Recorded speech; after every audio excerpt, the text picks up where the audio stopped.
A poor girl in a wheelchair is alone in the schoolyard. When a young billionaire arrives to make a donation, she says, "No one wants to play with me. My dad said, I get in the way." He hears this, begins to cry, and what happens next is unbelievable. The sounds of recess exploded across the Willowbrook Elementary schoolyard. Joyful shouts, laughter, and the squeak of sneakers on asphalt created a chaotic symphony echoing between the red brick walls. It was one of those perfect September days when the sun still held summer's warmth, but the wind already whispered promises of autumn. Children darted everywhere, organizing impromptu games. The yard buzzed with pure energy, that energy only children can produce, as if they could convert air into joy. In the midst of all this burst of life, there was one completely silent corner. Lily was there, as always. Her small pink wheelchair was positioned under the shade of an oak tree, far enough from the commotion not to bother anyone, but close enough to observe every movement, every laugh, every game she was never a part of. She hugged a doll that had clearly seen much better days. Its blonde hair was frayed and tangled, with some strands missing. The blue dress, which must have once been vibrant and was now faded and torn. One of the doll's arms dangled loosely, held only by a few stubborn threads. At 4 years old, Lily had already learned a cruel lesson. Recess meant 30 minutes of absolute solitude. 30 minutes watching other children enjoy themselves in ways that seemed impossible for her. 30 minutes hugging her only companion, pretending she didn't care. "Clara, do you think anyone will talk to us today?" she whispered to the doll, adjusting the worn dress. Naturally, Clara didn't answer, but Lily had learned to imagine the responses, creating entire conversations in her head. It was easier that way. At least Clara never rejected her, never ran away, never made that uncomfortable face other children did. "Let's play hide and seek," a curly-haired girl shouted. "I want to count first," another replied. Lily hugged Clara tighter, feeling that familiar pang in her heart. She already knew how this scene would unfold. The children would scatter across the yard, find hiding spots, laugh when discovered, and not once would they look in the direction of the girl under the tree. It was as if she were invisible, a shadow in the corner of the yard, as much a part of the landscape as the oak tree itself. "It's okay, Clara," she murmured. "First we have each other, right?" Across the schoolyard walked a man who clearly didn't belong in that setting.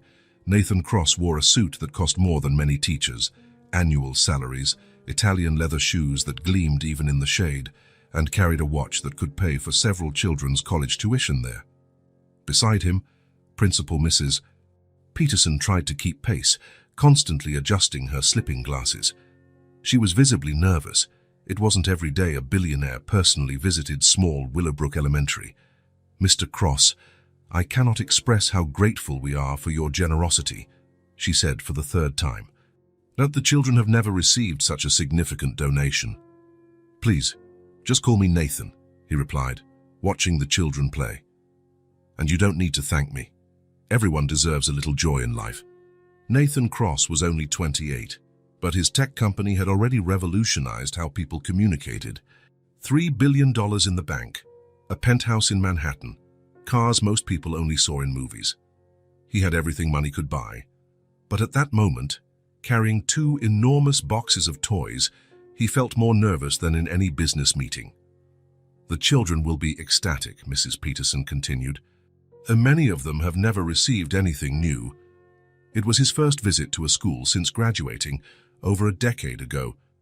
The invitation had come through his foundation, a simple request for toy donations for underprivileged children. He could have just sent the money, as he did with most causes.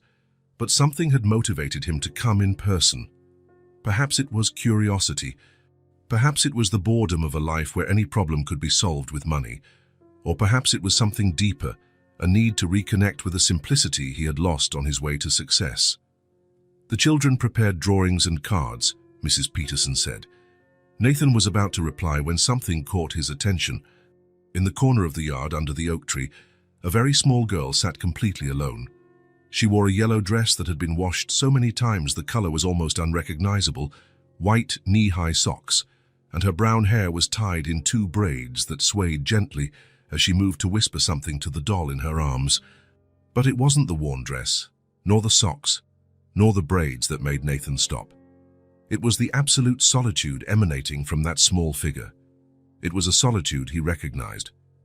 Nathan had grown up in a 40-room mansion, where the echo of his own footsteps was his only company. He knew what it was like to be surrounded by people and still feel utterly alone. "Who is that girl?" he asked, pointing discreetly. Mrs. Peterson followed his gaze and her face softened. "Oh, that's our little Lily. Poor dear. What happened to her? She doesn't have many friends here at school." "Why?" "Children can sometimes be difficult, Mr. Cross. They don't know how to interact with someone different. And her father is going through a tough time." Nathan watched Lily quietly converse with her doll. She smiled at the toy, as if hearing fascinating answers, nodded as if agreeing with some observation, chuckled softly, as if the doll had told a joke. There was something pure about that moment, a child creating her own joy in the midst of isolation.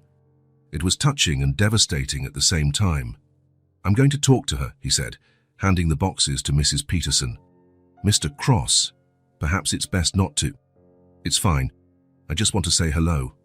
Nathan began to walk, and each step took him further from the world of business, bringing him closer to something he had forgotten, the simplicity of a child. Lily was in the middle of a conversation with Clara when she noticed a shadow approaching. She looked up and saw a tall man walking towards her.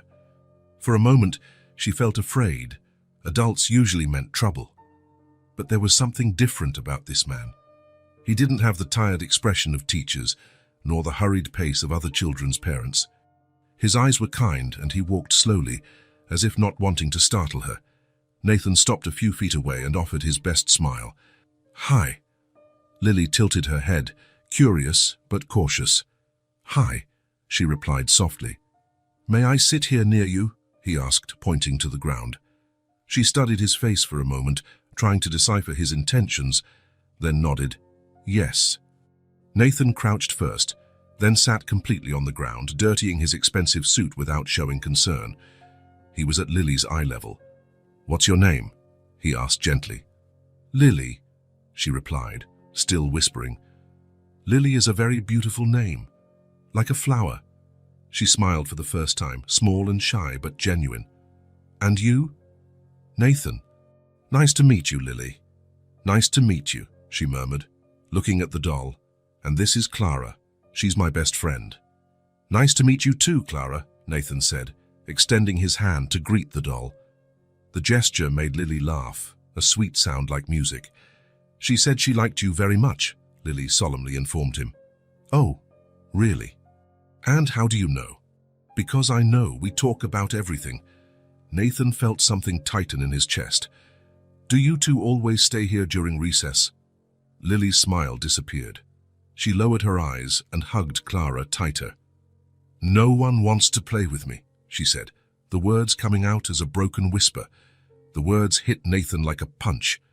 He had faced the brutal competition of business, the falsehood of self-serving people, the coldness of competitors, but nothing compared to the devastating honesty of a 4-year-old saying no one wanted to play with her. "Why do you think that, Lily?" he asked softly. Lily hesitated, her eyes filling with tears she tried to hold back. She looked at the other children playing, then back at Nathan. "My dad said I get in the way," she finally whispered. The words hung in the air like a bomb. Nathan felt as if the world had stopped. All his wealth, all his successes seemed insignificant before the pure pain in that little girl's eyes. He didn't know what to say. There was no course that taught how to comfort a heartbroken child. There was no business strategy to heal wounds left by cruel words. So, Nathan did the only thing that seemed right. He sat more comfortably on the ground, crossing his legs, staying completely at Lily's height. "You know what, Lily? Sometimes people don't know how to be friends. But that doesn't mean you get in the way, not at all." Lily looked at him curiously, still hugging Clara, but there was a spark of hope in her eyes. "You seem like a really nice girl, and Clara seems amazing too." "Really?" she asked, her eyes shining. "Really? Can I be your friend?" The smile that spread across Lily's face was like the sunrise, slow but capable of illuminating everything around her. "You really want to play with me?" "I do." "What do you two like to do?" "We like to pretend we're at a tea party, or that we're princesses, or that we're flying through the sky." "Flying?" Nathan asked, intrigued. "Yes. Clara loves to fly. She always tells me about the clouds and the birds and how beautiful it is up there." Nathan felt his heart ache. "And you, Lily? Do you like to fly?" Lily looked at her legs, then at her wheelchair, then at Nathan. "I fly with her. In my imagination. It's the best kind of flying." At that moment, Nathan Cross, the man who had built an empire, who had transformed ideas into billions, who had conquered everything the world considered important, realized he had never found anything as valuable as the pure imagination of a child. "Then let's fly together," he said, standing up. "Can you teach me?" Lily laughed, louder this time. "You don't know how to fly?" "Not a clue. I'll need a very good teacher. I can teach you. First, you close your eyes and imagine you're floating." And so, in the middle of the Willowbrook schoolyard, a billionaire learned to fly with a 4-year-old girl and her worn doll. They closed their eyes and stretched out their arms, imagining clouds and blue sky and places where no one was ever alone. When Lily opened her eyes, Nathan was still there, arms outstretched and a genuine smile. "Thank you for playing with me," she said, her voice full of gratitude. Nathan felt something shifting within him, a connection that had nothing to do with money or power. It was something simpler and more complex than any deal he had ever closed. "Thank you for teaching me to fly, Lily." The bell for the end of recess echoed across the yard, and the other children began to run towards the building. Nathan watched Lily adjust Clara on her lap and maneuver her chair with impressive skill. "Are you coming back?" she asked before rolling away, vulnerability in the question. Nathan looked at that extraordinary girl, with her faded yellow dress, her swaying braids, her eyes full of cautious hope, and knew his life had changed forever. "Fate will," he replied without hesitation. "I promise." And for the first time in a long time, Nathan Cross made a promise he knew he would keep, not out of obligation or strategy, but because he had found something he didn't know he was looking for. As Lily rolled away, Nathan remained under the oak tree, feeling that something fundamental had changed within him. He had come to donate toys, but he ended up gaining something infinitely more valuable: the memory of what it was like to be a child, and the certainty that some connections are worth more than all the money in the world. Nathan hadn't slept well the night before.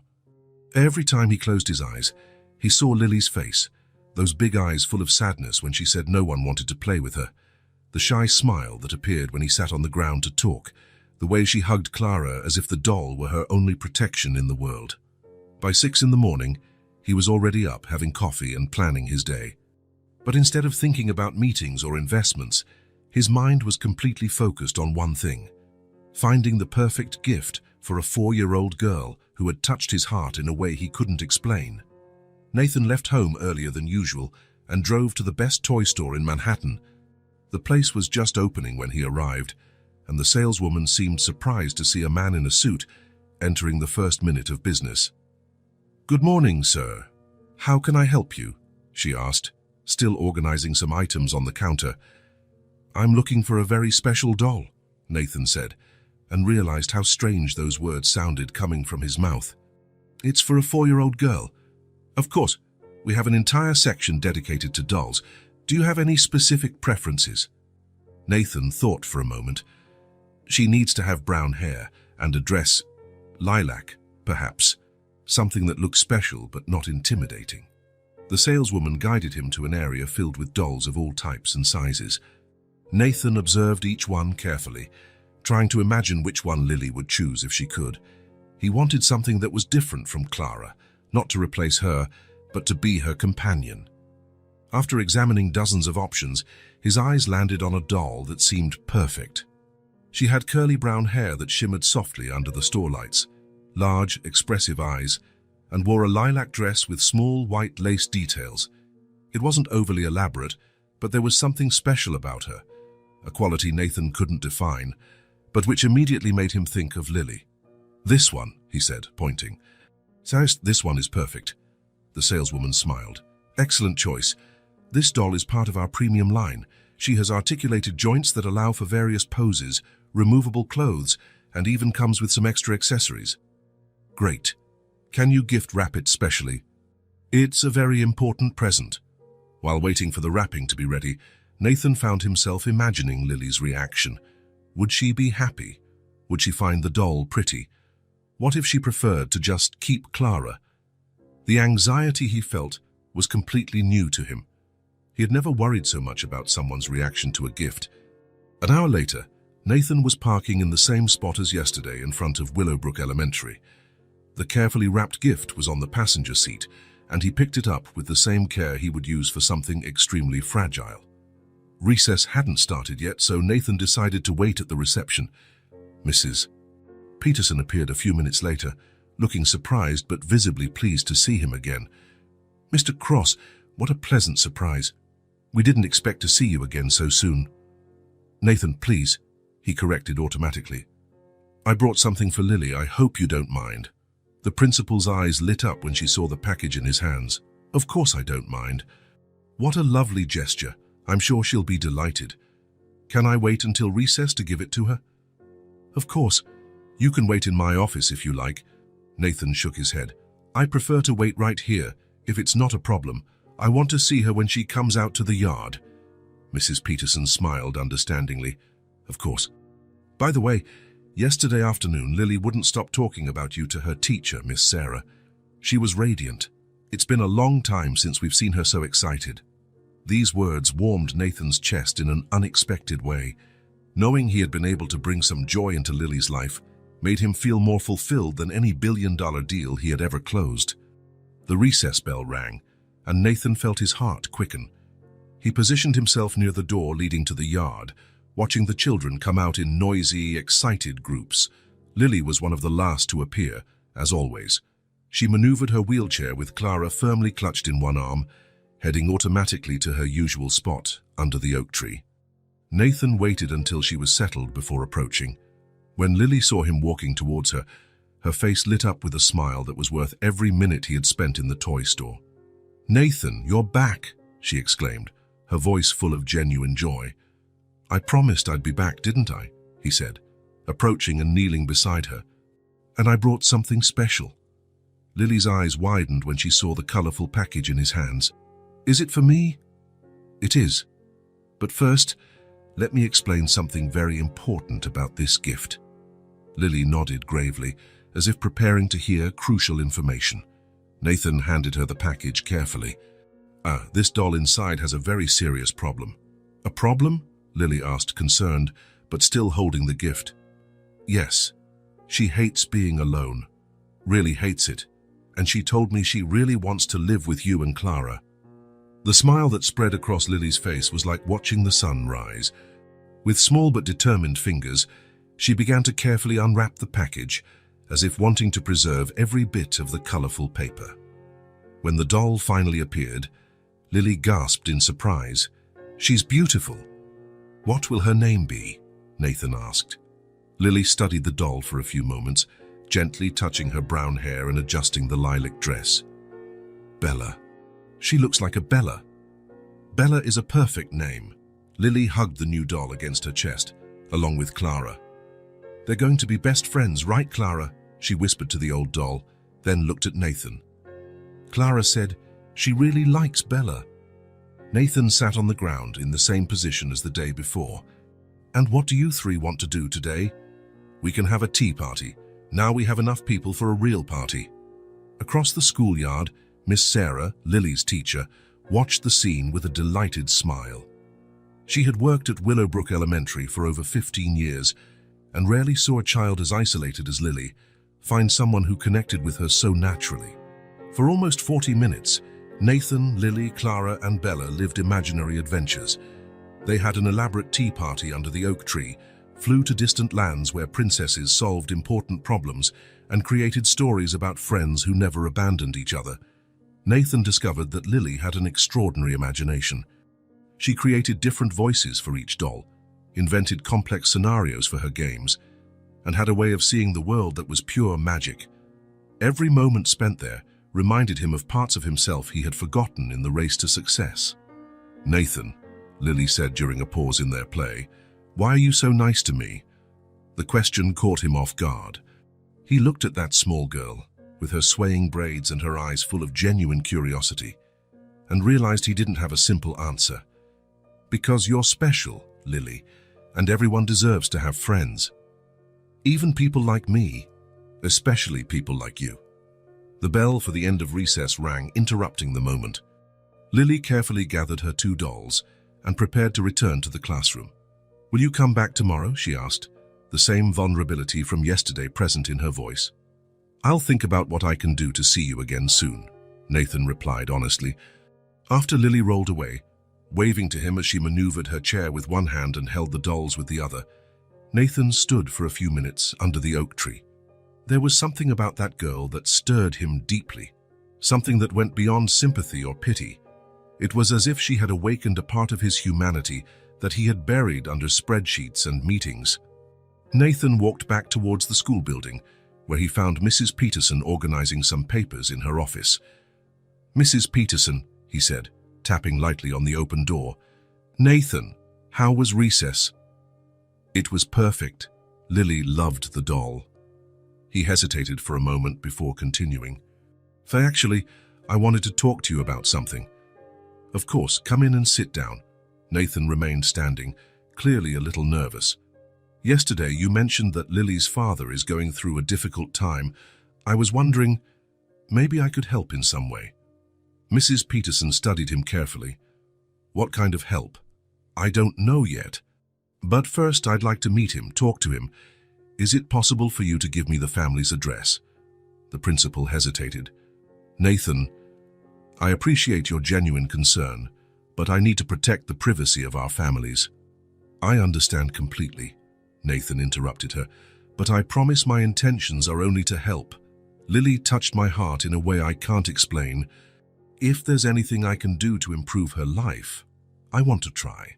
Mrs. Peterson watched Nathan for a long moment, assessing his sincerity.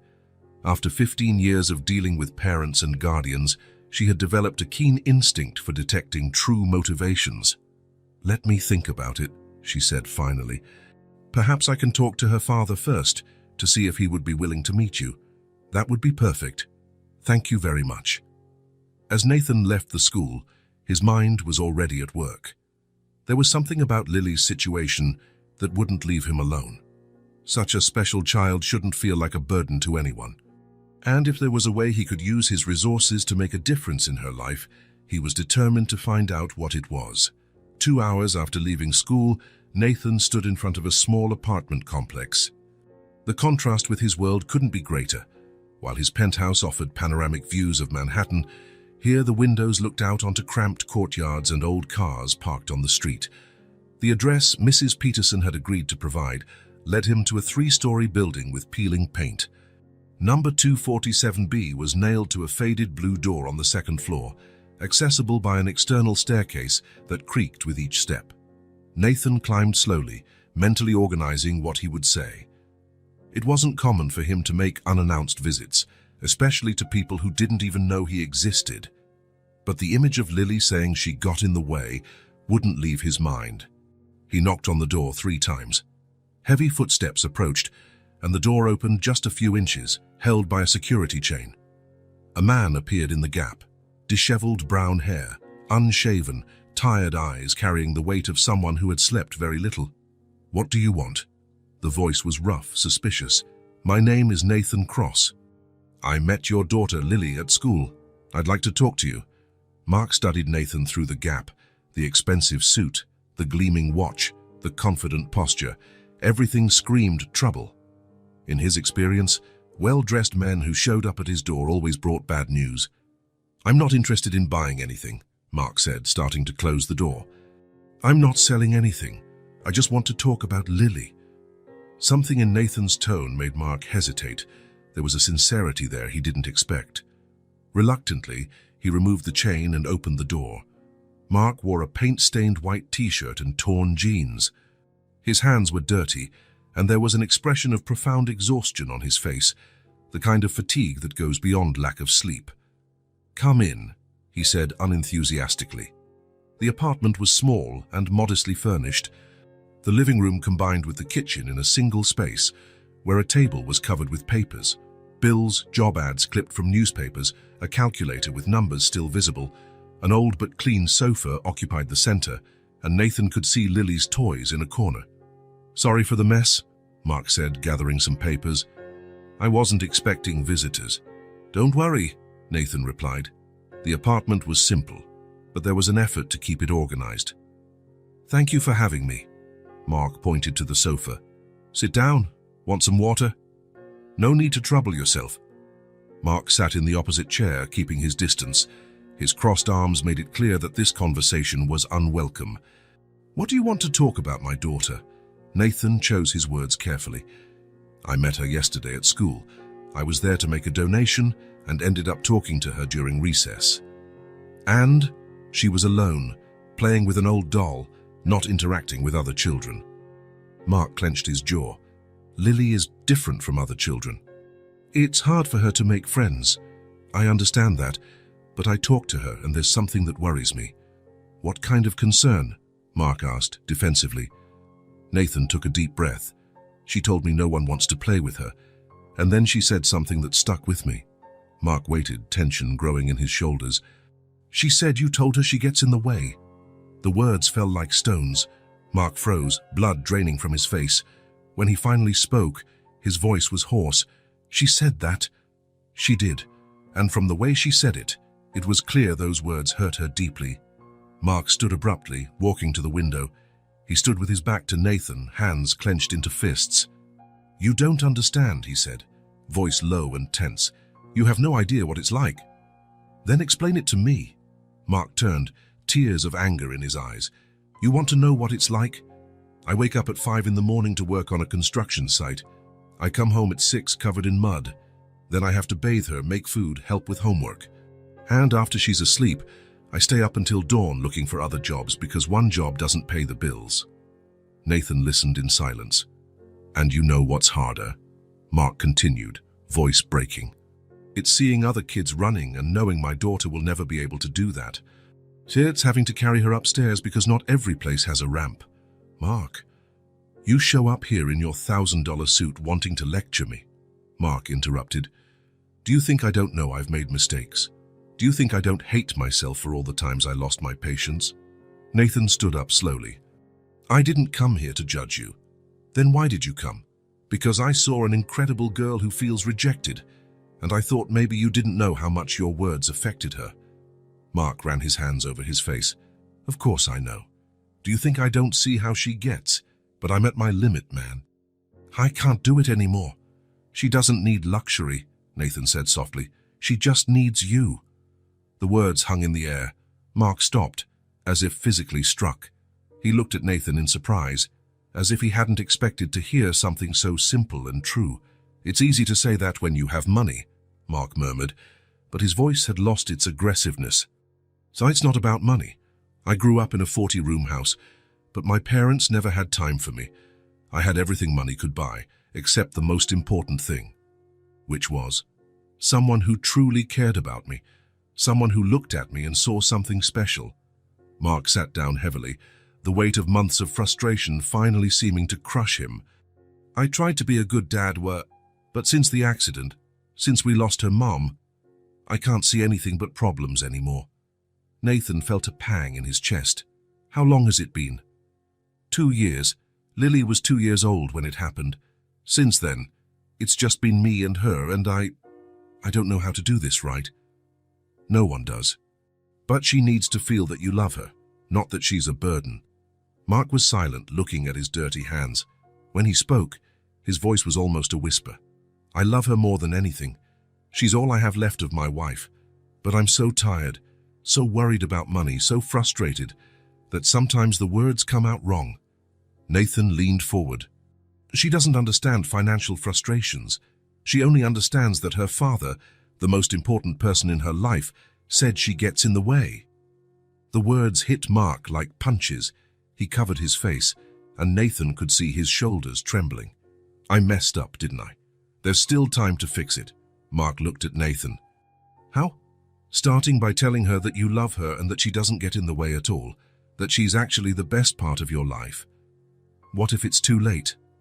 Children forgive more easily than adults, especially when they feel that the love is true. Mark was silent, processing everything. Nathan could see an internal struggle between wounded pride, exhaustion, and genuine love for his daughter. "Why do you care?" Mark asked. "You don't even know us." Nathan thought for a moment. "Because Lily reminded me what it's like to feel alone in the world. And because sometimes an outsider can see things that those in the middle of the situation can no longer see." Mark nodded slowly. "She doesn't need luxury," Nathan repeated softly. "She just needs you, your time, your attention, your unconditional love." These words echoed in the silent apartment, penetrating deep into Mark's heart. He didn't answer, but Nathan could see that something had changed in his expression. The words had found their target and now lived within him, demanding a response only he could give. The day after his conversation with Mark, Nathan arrived at Willowbrook Elementary with an idea. The words he had said to Lily's father echoed in his mind, but he knew there might be something more concrete he could do for the girl, something that didn't just depend on her father's change of attitude. He found Miss Sarah organizing materials in her classroom before classes began. "Mr. Cross," she said, surprised. "It's good to see you again." "Actually, I came to talk to you about an idea," Nathan said. "I need your help with something." Miss Sarah stopped what she was doing. "Of course, how can I help?" "I'd like to try something different during recess today. I want to see if we can get some children to play with Lily." The teacher's eyes lit up. "What a wonderful idea. I've tried a few times, but maybe with a different approach it will work." "Exactly. I thought if I invited some children to play with us in a natural way, they might discover how special Lily is." Miss Sarah smiled. "I know some children who would be perfect. Emma is very kind and always helps her classmates. Jake is funny and can make anyone laugh. And there's Sophie, who loves dolls as much as Lily. Perfect. Do you think they'd be up for it?" "I'm sure. I just need to present the idea in the right way." During morning class, Miss Sarah carefully observed the children she had chosen. Emma was helping a classmate with math, confirming her nurturing nature. Jake was making faces to make a shy girl laugh.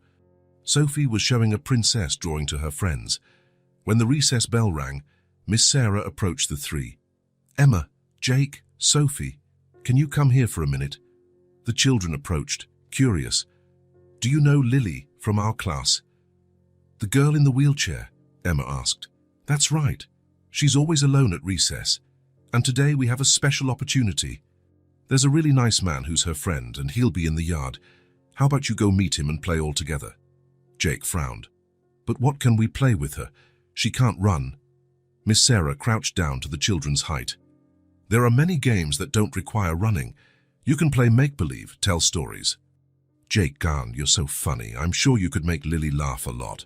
"She has very beautiful dolls," Sophie said, interested. "I saw her with 2 yesterday." "Exactly, and she loves creating stories with them." "Emma, you're always kind to everyone. And Jake, you can make any game fun." Emma nodded gravely. "We will, Miss Sarah. No one should be alone." "That's right," Jake agreed. "I'll tell her my best jokes. And I can bring my small doll to play too," Sophie added. In the yard, Nathan was already in his usual spot under the oak tree. Lily had positioned herself there with Clara and Bella, telling a story about princesses saving distant kingdoms. "And then Princess Clara used her special magic to make all the flowers grow," she was saying when Nathan approached. "What an amazing story," he said, sitting on the ground. "Princess Clara seems very powerful." "She is, and Princess Bella too. They are best friends and save everyone together." Nathan smiled, but his eyes searched for Miss Sarah and the children in the yard. He saw them slowly approaching. "Lily," Nathan said softly, "how about today some children come and play with us?" Lily's eyes widened. "Other children? But they don't like to play with me." "Maybe they just haven't had the chance to get to know you properly." Before Lily could answer, Emma, Jake, and Sophie approached. "Hi, Lily," Emma said with a smile. "We're from your class. Can I sit here?" Lily looked at Nathan, then at Emma, clearly surprised. "You can," she said softly. Jake plopped down on the ground with energy. "Hi, I'm Jake. Want to hear a joke?" "Do you?" Lily asked, a small smile appearing. Why did the chicken cross the road? Why? To get to the other side, Jake shouted, and started laughing so contagiously that Lily couldn't help but laugh too. Sophie sat down delicately, taking a small doll from her backpack. I brought Marina to play with Clara and Bella. Can they be friends? Lily's eyes sparkled. They can. They'll love meeting Marina. Nathan watched the scene unfold with warmth in his chest. Miss Sarah had chosen the perfect children. Emma naturally took on the role of gentle organizer, suggesting they form a circle. Jake continued telling jokes. Sophie immersed herself in Lily's doll world. At first, there was a palpable shyness. The children weren't sure how to interact, and Lily was clearly nervous, clutching her dolls tightly. But gradually, the magic began to happen. "Let's pretend our dolls are at a party," Sophie suggested. "Yes," Lily exclaimed, more animated. "And they can fly to the party." "Dolls don't fly," Jake said, "but not cruelly." "Ours do," Lily explained patiently. "In imagination. Want to try?" Jake seemed intrigued. "How?" Lily closed her eyes and stretched out her arms, holding Clara. "You close your eyes, imagine you're flying, and then you can go anywhere." To Nathan's surprise, Jake closed his eyes and stretched out his arms too. "Where are we flying to?" "To a castle in the clouds where there's a party with chocolate cake." "I love chocolate cake," Emma shouted, joining the game. Soon all the children worried flying. Even Nathan participated. When they opened their eyes, they were all laughing loudly. "That was amazing," Jake said. "I've never flown before." "Lily is very good at flying," Nathan said. "She taught me too." From that moment on, the dynamic changed completely. The children began to see Lily not as someone different, but as someone with extraordinary imagination and fascinating stories. Emma suggested they play Princess School. Jake invented that the dolls were superheroes. Sophie created a magical beauty salon. But it was Lily who shone at the center of it all. Her ability to create complex stories fascinated the other children. She gave different voices to each doll, created elaborate dialogues, and had a way of making any game more interesting. "Now, how do you invent so many stories?" Emma asked, impressed. "I have a lot of time to think," Lily replied honestly, "and Clara and Bella tell me many things." "They talk to you?" Jake asked, fascinated. "In my head. You can hear them if you pay attention." Jake picked up the doll Marina and held her close to his ear. "Marina, are you there?" Lily laughed. "She said you're very funny and she likes your jokes." "Really?" Jake smiled proudly. For 40 minutes, the children created an entire world of adventures. Lily was at the center of everything, not despite her wheelchair, but because her natural imagination made her the leader of the games. Nathan watched with a sense of triumph that surpassed any business success. Seeing Lily laughing, speaking confidently, being accepted and admired was better than closing the biggest deal of his life. When the bell rang, the children protested. "Oh no, is it over already?" Sophie complained. "Can we play again tomorrow?" Emma asked Lily. "You want to?" Lily asked, hardly believing it. "Of course," Jake said. "You tell the best stories. And our dolls can have more adventures," Sophie added. Lily was radiant. "Yes, tomorrow we can pretend they're going to an underwater kingdom." The children said goodbye excitedly, promising to return. Nathan helped Lily organize her dolls. "How do you feel?" he asked. "It's like I'm really flying," she replied, eyes shining. "They really liked me." "Of course they did. You're amazing, Lily." For the first time since he had met her, Nathan saw Lily as she truly was, not a lonely and rejected girl, but a brilliant child with unique gifts that only needed the right opportunity to blossom.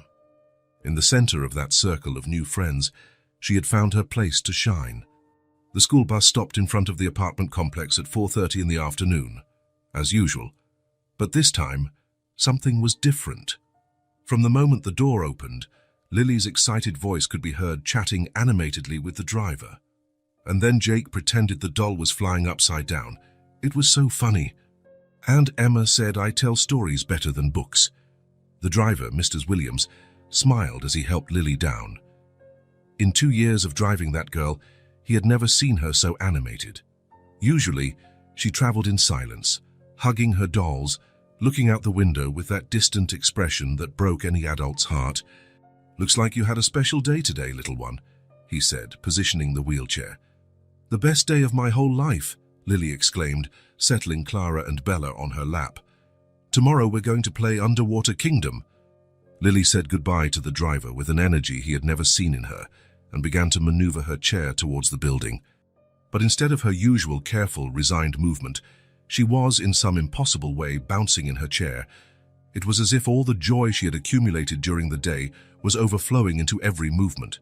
She sped up the chair, made small, unnecessary turns, stopped to wave at neighbors who didn't even know her well, all while holding the two dolls against her chest.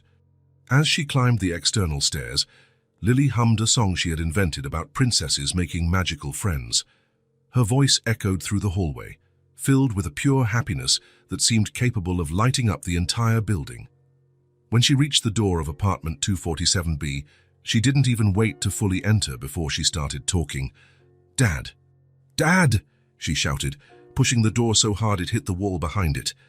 Mark came out of the kitchen, where he was trying to fix a leaky faucet that had been dripping for weeks.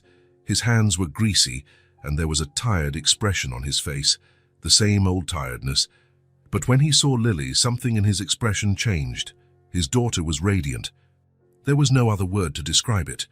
Her eyes shone in a way he hadn't seen in so long that he had forgotten what it was like. Her cheeks were flushed with excitement, and she gestured with the dolls as if she wanted them to join the conversation too. "Dad, I played with my classmates," she said, the words spilling out in a torrent of enthusiasm. "Nathan called them, and they played with me." Mark stood there, holding the wrench, trying to process what he was hearing. In over 2 years, since Lily had started school, she had never, not once, come home talking about playing with other children. "Emma, Jake, and Sophie," Lily continued, maneuvering her chair closer to him. "And Bella played too. They said my stories are the best ever." She held up Bella, the new doll Nathan had given her. "Bella made friends with Marina, who is Sophie's doll, and Jake learned to fly in imagination. He said he had never flown before." Mark slowly put the wrench on the kitchen counter, without taking his eyes off Lily. There was something mesmerizing about seeing her so happy. It was like watching a wilting flower suddenly blossom again. "And guess what else, Dad?" Lily asked, her eyes shining even brighter. "They want to play with me again tomorrow. Emma said I'm going to be the story leader because I'm the best at it." "Story leader," Mark repeated softly, as if testing the words. "Yes, and Nathan said I'm amazing. He said I have a special gift for inventing adventures." Mark slowly knelt down to Lily's height. Up close, he could see every detail of the happiness on his daughter's face, the tiny wrinkles around her eyes from smiling so much, the glow that seemed to come from within, the way she held her dolls as if they were precious treasures. "Guys, they really played with you?" he asked, his voice softer than it had been in a long time. "Yes, and it wasn't out of pity, Dad. They really liked me. Emma said I'm the most creative person she knows, and Jake wants me to teach him more flying tricks." Lily took Mark's hand with one of hers, still holding the dolls with the other. "Dad, it was the best day of my life. The best day I've ever had." Mark looked at that small hand holding his, so confident, so full of life. When was the last time Lily had voluntarily sought his touch? When was the last time she had shared something good with him? "I'm happy for you, Lily," he said, and realized those were the first genuinely affectionate words he had said to her in weeks. "Are you really happy?" she asked, studying his face with those big, perceptive eyes. Mark felt something constrict in his throat. "I am. You deserve to have friends. And I have them now. I have Nathan, Emma, Jake, Sophie, Clara, and Bella. That's a lot of people." The smile on Lily's face was so pure, so genuine, that Mark felt as if he was seeing his daughter, truly seeing her, for the first time in a long time. Not the child who needed medical care, not the responsibility that overwhelmed him, not the constant reminder of everything he had lost, but simply Lily, an amazing, creative 4-year-old girl full of love to give. "Can I tell you more about the game while you make dinner?" she asked. "Of course," Mark said, standing up. "Tell me everything." And she did. Throughout the entire dinner preparation, simple ham and cheese sandwiches, Lily narrated every minute of recess. How Nathan had organized everything, how the children had been shy at first, how she had taught everyone to fly in imagination, how they had created elaborate stories about the dolls. Mark listened as he cut the bread, as he spread butter, as he poured orange juice into mismatched glasses. And for the first time in a long time, his silence was not one of tiredness, frustration, or irritation. For the first time, Mark's silence was one of emotion. He was moved seeing his daughter so happy. He was moved realizing how special she was, something the other children had discovered in an afternoon, but which he had forgotten amidst all the difficulties. He was moved and, at the same time, completely broken inside, realizing how much time he had wasted seeing only the problems instead of seeing the extraordinary child he had at home.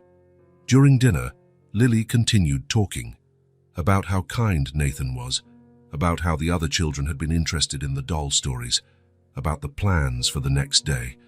Mark listened, asked occasional questions, and watched his daughter eat with an appetite she hadn't shown in weeks.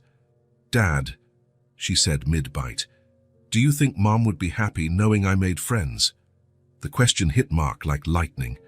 He stopped chewing, looking at Lily. It was rare for her to mention her mother spontaneously. "She would," he said, his voice hoarse. "So she would be very proud of you. I think she was there today, watching. Clara said she felt her nearby during the game." Mark swallowed the lump that had formed in his throat. "Clara said that?" "She did." And Bella agreed. "They are very wise, you know." After dinner, Mark washed the dishes while Lily played in the living room, recreating the day's adventures with her dolls. He could hear her doing the voices of her new friends, incorporating details from the real game into new stories. And then Princess Emma said, "Princess Lily, you are the most creative of all," she was telling the dolls. Around 8 o'clock, when Mark came out of the kitchen, he found a scene that made his heart stop. Lily had fallen asleep on the sofa, still in her school dress, but not in her usual uncomfortable position. She was propped up on the cushions, with a gentle smile on her lips, hugging both dolls. Clara was carefully positioned in her left arm, and Bella in her right, as if even in sleep she wanted to ensure both felt included and loved. Mark approached slowly, observing his daughter's relaxed face. There was a serenity there he hadn't seen in a long time.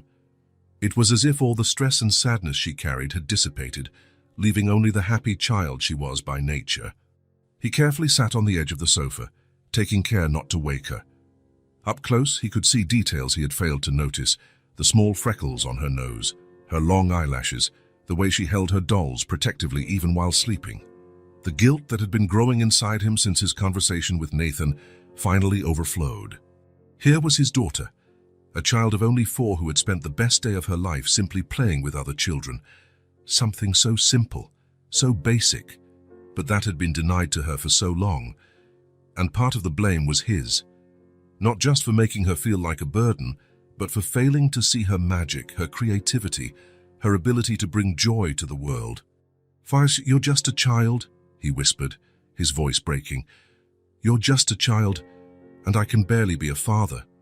The words came out as a painful confession. Mark gently ran his hand through Lily's hair, taking care not to wake her. "Your mom would know what to do," he continued whispering. "She would see what I should have seen from the beginning. That you are not a problem to solve. You are a gift. You are all the good that was left of her." Lily stirred slightly in her sleep, clutching the dolls closer to her chest. Mark remained still until he was sure she hadn't woken up. "I'm going to be better," he promised softly. "I don't know how, but I'm going to try to be the father you deserve. The father she wanted me to be." Mark sat there for over an hour, watching Lily sleep, silently promising that he would do everything differently, that he would find a way to be for her what Nathan had been in just a few days, someone who saw her light instead of her limitations. When he finally carried her to her room, carefully placing her in bed and arranging the dolls beside her, Mark felt something he hadn't felt in a long time. Hope. Hope that it wasn't too late to fix what had been broken. Hope that he could still be the father Lily needed. And hope that the smile she had brought home that day could become permanent in their lives. Mark woke up that morning with a strange feeling. After watching Lily sleep the night before, seeing her so happy, so at peace hugging her dolls, something had changed within him. It was as if a door that had been locked for 2 years had opened a crack. letting in a little light. Breakfast was different. Lily was still radiant from the day before, telling about her adventures with her new friends. But this time Mark really listened, not with forced patience as usual, but with genuine interest. "And today, Emma said we're going to play Underwater Kingdom," Lily explained while eating cereal. "Bella and Clara are going to be mermaid princesses." "Mermaid princesses," Mark repeated, and for the first time in a long time, there was a true smile in his voice. "What an interesting adventure." Lily looked at him in surprise. "Do you really think it's interesting?" "I do." "You have an amazing imagination, Lily." The smile that spread across her face was like sunbeams. Mark felt a pang of something he couldn't identify: pride, regret, perhaps a mixture of both. After Lily went to school, Mark tried to follow his normal routine. He had a painting job at a house 3 neighborhoods away. But throughout the drive, throughout the morning painting walls, his mind was elsewhere.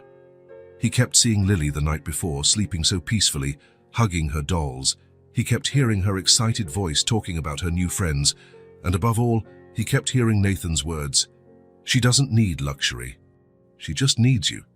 Around noon, Mark called his boss and made up an excuse about not feeling well. It wasn't a lie, he really wasn't well, but not physically. It was something much deeper. He went home and found the apartment silent. He walked through the rooms, seeing everything with different eyes. Lily's toys organized in a corner, the drawings taped to the refrigerator, the small wheelchair next to the table. When was the last time he had truly looked at these things? He approached the refrigerator and studied the colorful papers. There were drawings of princesses with elaborate dresses, drawings of flying animals, and in many of them 2 figures, one big and one small, always holding hands. Mark picked up one of the drawings. The larger figure had brown hair like his, and the smaller one was in a wheelchair, holding a doll. In the corner, in childish letters, "Me and Daddy." He didn't remember Lily showing him this drawing. When had she tried to share this, and he had been too busy to pay attention? Mark sat down heavily, still holding the drawing. For the first time in 2 years, he allowed himself to remember how things used to be. He remembered baby Lily, always smiling. He remembered how Sarah used to say Lily would be a storyteller. "She has an amazing imagination," Sarah used to say. "Watch how she plays. She creates entire worlds in her head." Mark had forgotten that. At 2 in the afternoon, he went out to the small backyard behind the building. It was a shared space and with patchy grass and a shade tree. Normally, he only went there to hang laundry. That's when he saw her. Lily was there, playing alone under the tree. She had come home from school and, instead of staying indoors as usual, had decided to take her dolls outside. Mark stood at the door watching. Lily was sitting on the grass, with Clara and Bella arranged in front of her. She was telling them a story, using different voices for each character. And then Queen Clara said, "Princess Bella, we need to save the deep-sea kingdom," Lily said, moving the old doll with theatrical gestures. Joyce and Princess Bella replied, "Let's go together. We never leave a friend behind." Mark approached silently and sat on an old plastic chair, just observing. For the first time in a long time, he really looked at his daughter, not as a responsibility, not as a reminder of everything he had lost, but as she truly was. And what he saw left him breathless. He saw a 4-year-old girl with extraordinary creativity, capable of transforming 2 dolls and a patch of grass into epic adventures. He saw someone who, despite all difficulties, had never lost the ability to dream. He saw a child who continued to believe in happy endings. And then, like a lightning bolt hitting his consciousness, Mark saw himself in her. He saw his own brown eyes reflected in hers. He saw the dimples that appeared when she smiled, the same ones Sarah said he had. He saw the way she frowned when concentrating, exactly as he did. But more than that, he saw parts of himself he had forgotten. He remembered when he was a child and spent hours inventing stories about heroes. He remembered how he created entire worlds with sticks and imagination. Lily was him. She was Sarah. She was the best combination of the two, and he had been too blind to see it. "Daddy?" Lily's voice pulled him from his thoughts. "Are you okay? You look sad." Mark realized there were tears in his eyes. I'm fine, sweetie. I was just watching you play. Want to play with me? She asked, and there was cautious hope in her voice. When was the last time she had asked that question? How many times had he replied he was busy? I do, he said, standing up. The smile that lit up Lily's face was so pure that Mark felt as if his heart would burst. He sat on the grass beside her, not caring about the dampness. What's the story about? He asked. It's about two princesses who are best friends and save kingdoms together, Lily explained, handing Clara to him. Can you be Queen Clara's voice? She's very wise and brave. Mark took the old doll, feeling the texture of the worn fabric, seeing the patches he had made himself. What should Queen Clara say? She should say something wise about how true friends never give up on each other. Mark looked at his daughter, then at the doll. Princess Bella, he said, trying to make a different voice. True friends stick together always, no matter what. And fathers who love their daughters should never give up on them either. Lily stopped, looking at him with wide eyes. That was a really good line, Daddy. Thank you. Queen Clara sometimes says things that Daddy needs to remember too. They played for almost an hour. Mark discovered he had forgotten how fun it was to use his imagination, how liberating it was to create worlds where everything always worked out. He discovered his daughter had a natural talent for storytelling. When the sun began to set, they went inside together. Mark prepared dinner, but this time he actively participated in Lily's conversations about the day. He asked questions about her new friends, wanted to know details of the games, and laughed when she imitated her classmates' voices. Throughout the evening, while helping Lily with her activities while bathing her, Mark was thinking. Nathan's words had a deeper meaning now. She doesn't need luxury. She just needs you. Not just his physical presence. Lily needed him, his love, his attention, his genuine interest. She needed a father who saw her light instead of her limitations, and Mark knew he needed to apologize. Around 9 o'clock, after Lily had brushed her teeth and chosen which book she wanted him to read, something they hadn't done in months, she settled into bed with Clara and Bella on each side. Daddy, she said, as he adjusted the blanket, today was almost as good as yesterday. Why? Because you played with me and you seemed really happy. Mark felt his heart ache. So I was happy, very happy. Are you going to play with me again tomorrow? I am, whenever you want. Lily smiled and closed her eyes. Good night, Daddy. Good night, my love, Mark said, kissing her forehead. He left the room, but couldn't focus on anything. He walked around the apartment, organizing things that didn't need organizing, trying to find the courage to do what he knew he needed to. Around 10:30, Mark went back to Lily's room. She was sleeping soundly, breathing softly, with the dolls positioned on each side. He knelt beside the bed, taking care not to make a sound. In the past 2 years, he had avoided these moments. Seeing Lily sleeping always reminded him of Sarah. But today he needed to be there. He needed to say the words that were burning inside him. Lily, he whispered, believing she was deeply asleep. I need to tell you something. She didn't stir, and Mark took a deep breath.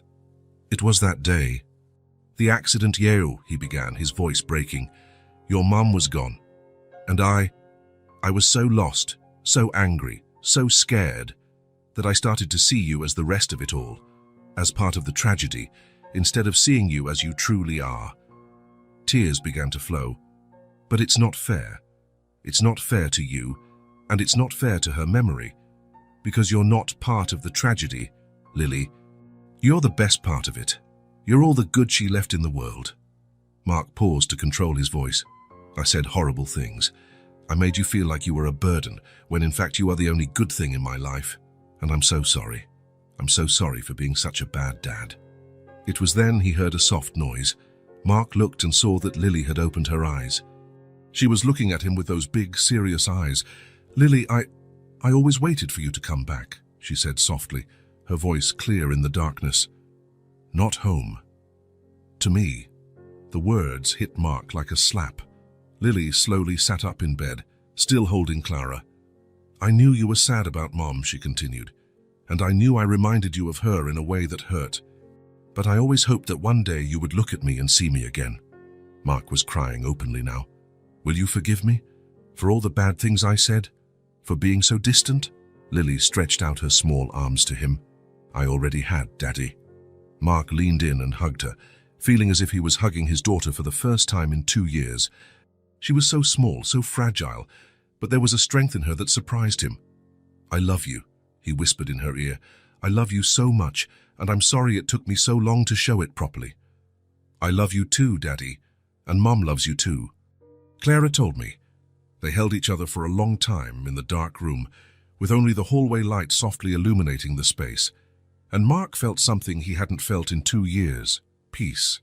The wound that had opened on the day of the accident, the wound that had poisoned his relationship with Lily, that had turned love into resentment, was finally beginning to heal.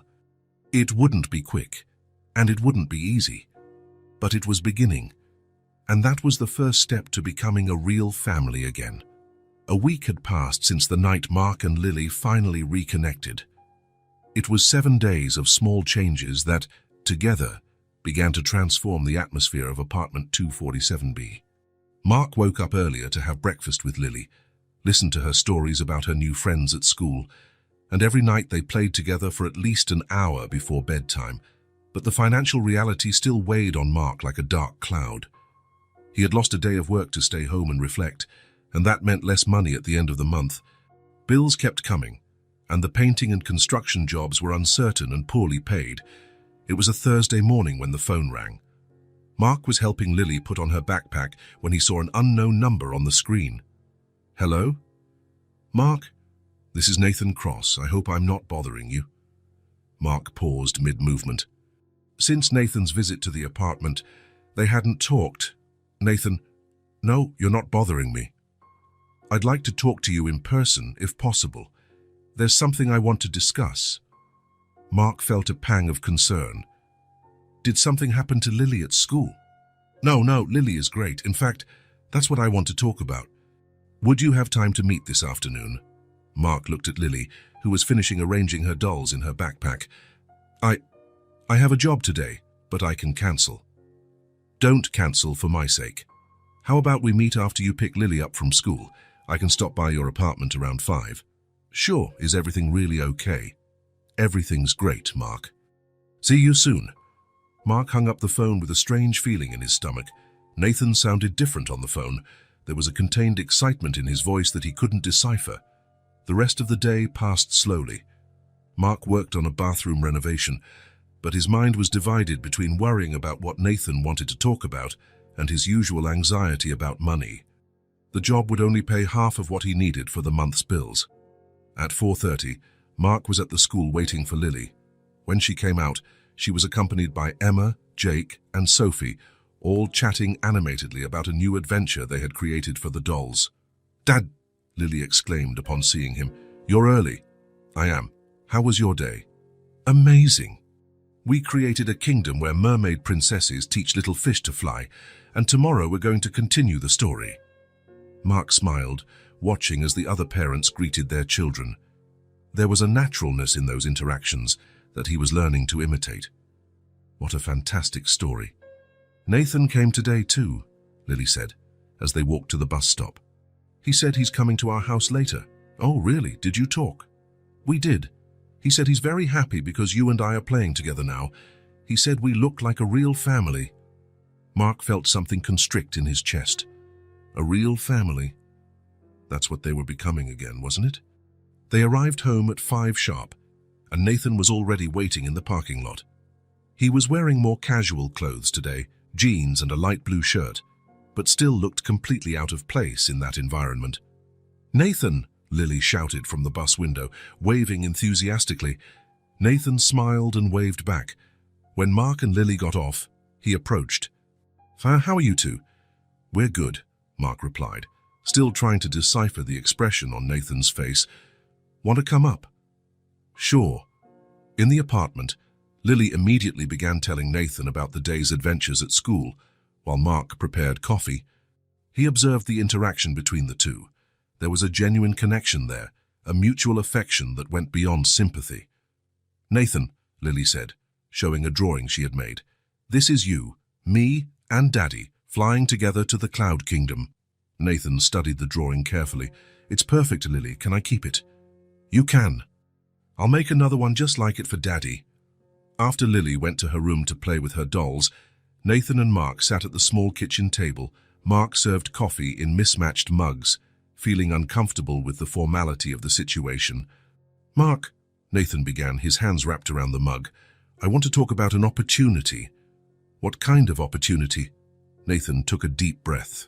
In the last few days, I've been thinking a lot about you and Lily, about the financial situation you're facing, about how that affects the time you can spend with her. Mark stiffened. Nathan, if you're offering charity, it's not charity, Nathan interrupted softly. It's a job, a real job. Mark frowned. What kind of job? My company is expanding its operations here in the city. I need someone to manage maintenance and small renovations in our offices. It's a job that requires skills you already have: painting, repairs, coordinating small construction projects. Mark listened in silence, trying to process the information. The salary is competitive, Nathan continued. Much better than the temporary jobs you've been doing. But the most important part is that I want to offer you a job with flexible hours, so you can live with dignity and have time for your daughter. The words hung in the air. Mark looked at Nathan, trying to understand if he had heard correctly. Flexible hours. You would primarily work during Lily's school hours. Free mornings to take her to school, free afternoons to pick her up, free weekends. Emergencies only when absolutely necessary, and always with extra compensation. Mark felt as if the world had stopped. Why are you doing this? Nathan looked towards the room where Lily was playing, his voice softening. Because I saw what you two have together. I saw how she glows when she talks about you, and I saw how you've changed in the last week. You deserve the chance to build that connection without the constant pressure of financial problems. Nathan, this is very generous, but it's not generosity, Mark. It's an investment. You have skills I need, and I have resources that can make a difference in your lives. It's a partnership. Mark ran his hands over his face, trying to organize his thoughts. What would the salary be? Nathan mentioned a number that made Mark stop breathing for a moment. It was almost 3 times what he could earn with temporary jobs, and that was working fewer hours. Are you serious? Mark asked, his voice almost a whisper. Completely serious. And there are benefits too. Health insurance for both of you, food vouchers, and a fund for medical emergencies. Mark felt his eyes filling with tears. In 2 years, since the accident, he had constantly fought against financial despair. There were nights when he stayed awake calculating bills, trying to decide whether to pay for electricity or buy food. And now? Miss, why? He asked again. Why are you doing this for us? Nathan smiled. Because Lily taught me something I had forgotten, that what truly matters in life can't be bought with money. You both gave me something invaluable. You reminded me what family, connection, true love mean. Now I want to give back. Mark was silent for a long moment, absorbing everything. Then, slowly, he extended his hand. I accept, he said, his voice choked with emotion. Nathan shook his hand, smiling. Great, you can start on Monday. Nathan, I don't know how to thank you. You don't need to thank me. Just be the father Lily deserves. That you both deserve to be. Mark abruptly stood up and went to the window, trying to control the tears that threatened to spill. Maybe I never had much, he said, his voice broken by emotion. But now I have what matters most. Her. Nathan approached and placed a hand on Mark's shoulder. And now you both will have the chance to enjoy that without worrying about the rest. Lily appeared at the bedroom door at that moment, carrying Clara and Bella. Why is Daddy crying? She asked, concerned. Mark knelt down and opened his arms to her. These are happy tears, my love. Daddy got a new job, a good job. Really? Lily's eyes lit up. Does that mean you'll be less tired? It means I'll have more time to spend with you, Mark said, hugging her. And more time to play. Much more time to play. Lily smiled and looked at Nathan. Thank you for helping my daddy. Nathan knelt beside them. Thank you for teaching me what truly matters, Lily.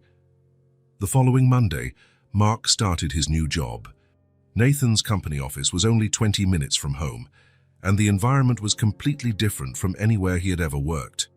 People were respectful, the work was interesting, and for the first time in years, Mark felt professionally valued. But the real change happened at home. With predictable hours and a stable salary, Mark found that he could be the father he had always wanted to be. He woke up early to prepare a special breakfast for Lily, pancakes on weekends, funny-shaped scrambled eggs during the week. He took her to school every morning, talking about their plans for the day. "Dad," Lily said one of those mornings as they walked to school, "did you know Emma said you're the most smiling dad ever?" "Smiling?" Mark laughed. "And what did you say?" "That you weren't like that before, but now you remember to be happy." The words hit Mark in an unexpected way. Remember to be happy. That's exactly what it was. He had forgotten how to be happy, and Lily had helped him remember. Afternoons became Mark's favorite time. He would pick Lily up from school, and they always stopped at the small park on the way home. Lily had made friends with other children, besides Emma, Jake, and Sophie, and Mark watched with pride as she became popular for her creativity and kindness. "Dad, look!" Lily shouted one of those afternoons, pointing to the adapted swing that had been installed in the park. "Can I go?" "Of course you can." Mark helped her transfer from her chair to the swing and began to push her gently. Lily's laughter echoed through the park, pure and contagious. "Higher, Dad. I want to really fly." "Hold on tight then." And there, pushing his daughter on the swing, seeing her laugh and feel the wind on her face, Mark realized that this was the happiest moment he had lived in years. Evenings also changed completely.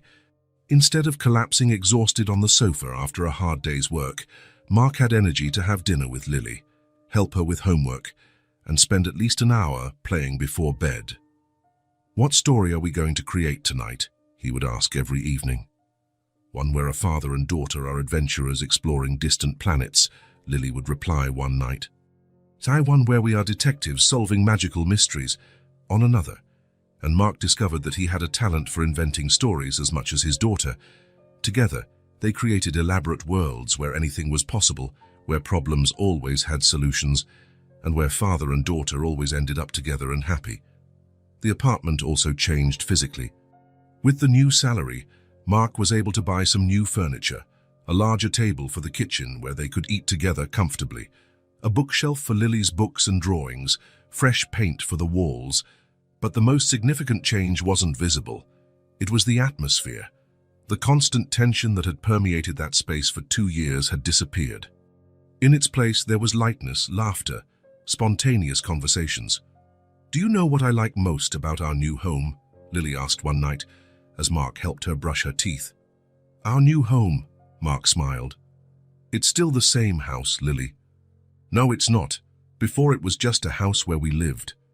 Now it's a home where we live." Mark stopped brushing and looked at his daughter in the mirror. "And what's the difference?" "In a house where you just live, you're sad and tired. In a house where you live, you're happy and play a lot." Mark knelt to her height.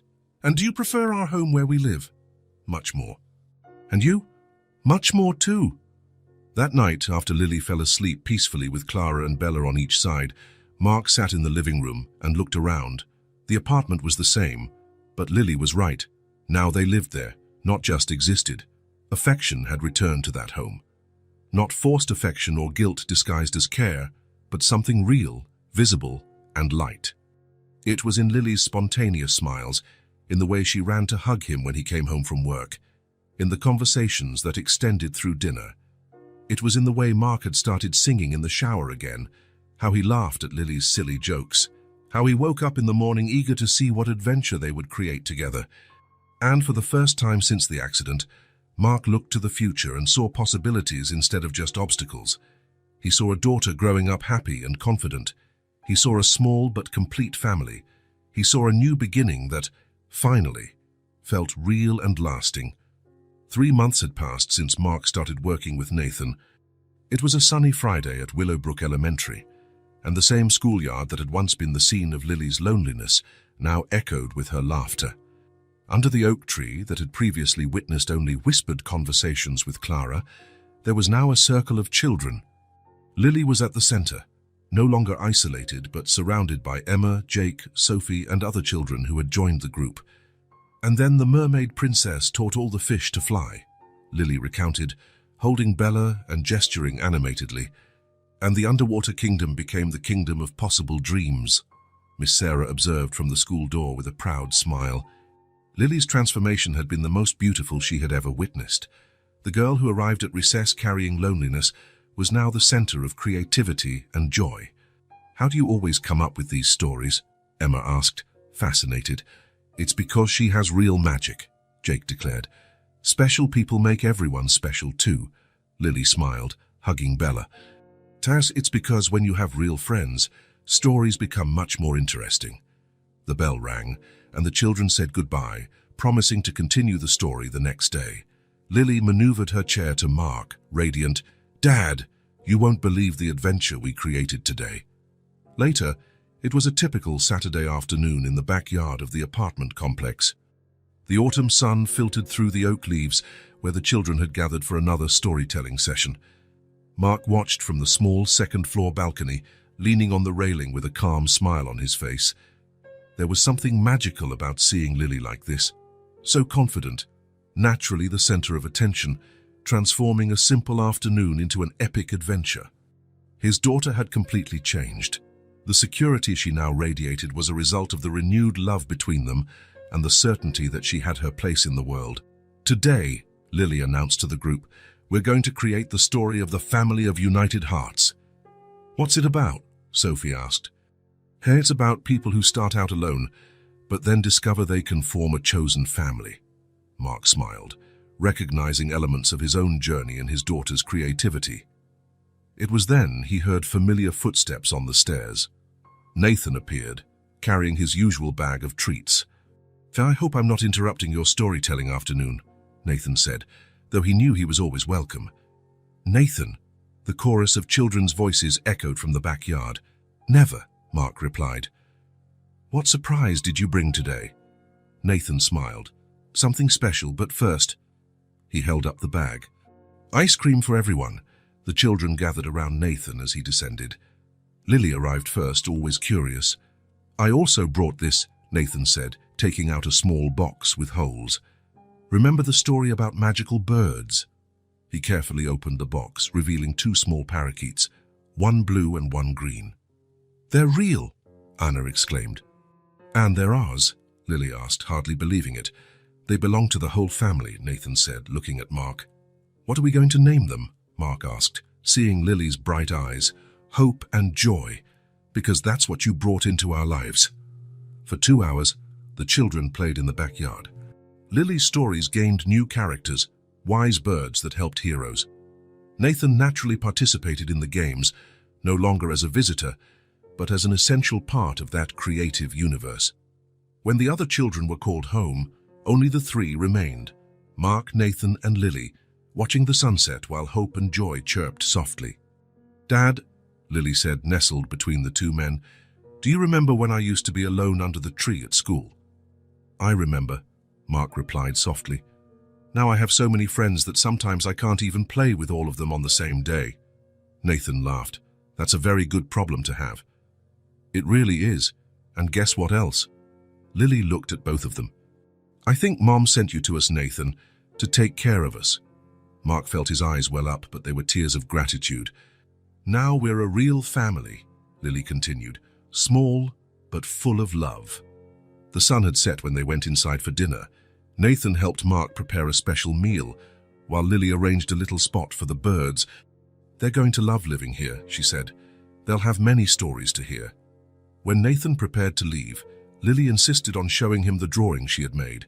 A large family with 2 male figures, a girl in a wheelchair, 2 dolls, and 2 birds, all under a rainbow. "This is us," she explained. "Our chosen family. It's the most beautiful family I've ever seen," Nathan said, moved. After Nathan left, Mark and Lily sat on the small balcony.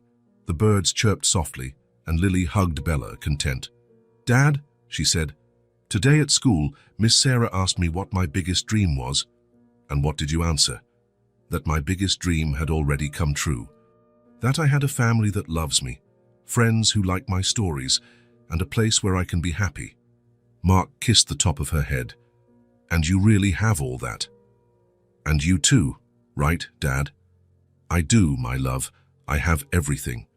That night, Mark put Lily to bed along with Clara and Bella, while Hope and Joy chirped softly. The house was full of life, of love, of possibilities, and at the center of it all was Lily, no longer the lonely girl from the schoolyard, but a radiant child surrounded by love, a girl who had transformed loneliness into friendship, sadness into joy. Outside, the stars shone over the apartment complex, and inside, a small but complete family slept in peace. A small family, healed, alive, and among them a friend who saw what almost no one else did and stayed. If this story touched your heart, subscribe to the channel and turn on notifications so you don't miss the next ones. Leave a like because it helps this story get recommended to more people. See you in the next story.